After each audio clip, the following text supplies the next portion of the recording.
Olá e bem-vindos. A história que vamos explorar hoje é mais do que a história de uma empresa. É uma história sobre visão, sobre rebeldia e sobre como um par de pessoas numa garagem mudaram para sempre a nossa forma de viver, de trabalhar, de nos conectarmos. Vamos a isso.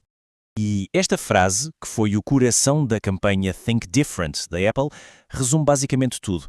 É este o espírito que movia Steve Jobs e que no fundo define o legado da Apple. É daqui que tudo parte.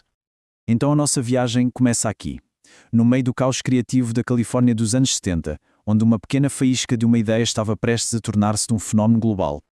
E foi tudo muito rápido. Em menos de 10 anos, a Apple passou de um projeto de garagem a uma força gigante na indústria. Primeiro, o Apple II levou os computadores para dentro de casa. Mas foi o Macintosh que lhes deu um rosto amigável, com o rato e os ícones. E isso, sim, mudou as regras do jogo para sempre. E aqui está o ponto-chave da filosofia deles. Naquela época, os computadores eram vistos como máquinas corporativas, gigantes, impessoais. O Jobs via algo completamente diferente. Ele via uma ferramenta de libertação, uma forma de ampliar o intelecto humano e de dar poder às pessoas, não às grandes instituições. E a estratégia para comunicar isto foi genial. É só olhar para este anúncio. Ele não estava a vender um computador, estava a vender uma revolução. Definiu a Apple não pelo que o produto fazia, mas pelo que ele representava. A individualidade a lutar contra a conformidade do Big Brother, que na altura era, claro, a IBM. Esta é a famosa pergunta que o Steve Jobs fez a John Sculley, um executivo da Pepsi, para o convencer a juntar-se à Apple. Acho que nada captura melhor a intensidade, a paixão e, vá lá, a crença quase messiânica que o Jobs tinha na sua missão. Mas claro, a história tem as suas reviravoltas. E no pico do sucesso inicial da Apple, acontece algo dramático. O rebelde que construiu o reino é expulso do seu próprio trono. Foi, imaginem, um choque tremendo.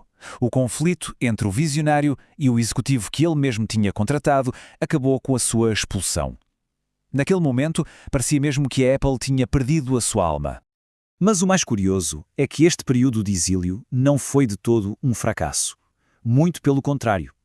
Na Next, o Jobs aperfeiçoou a sua visão sobre software. E na Pixar, aprendeu a arte de contar histórias que cativam milhões. Estas duas experiências, como vamos ver, foram absolutamente cruciais para o que aconteceu a seguir. Quase uma década depois, com a Apple à beira da falência, o cenário estava montado para um dos regressos mais espetaculares da história do mundo empresarial. Foi em 1997. A Apple, desesperada, comprou a Next por mais de 400 milhões de dólares. Mas o negócio não era só pela tecnologia, claro que não. O objetivo principal era trazer Steve Jobs de volta à casa, primeiro como CEO interino. E a primeira grande jogada dele não foi um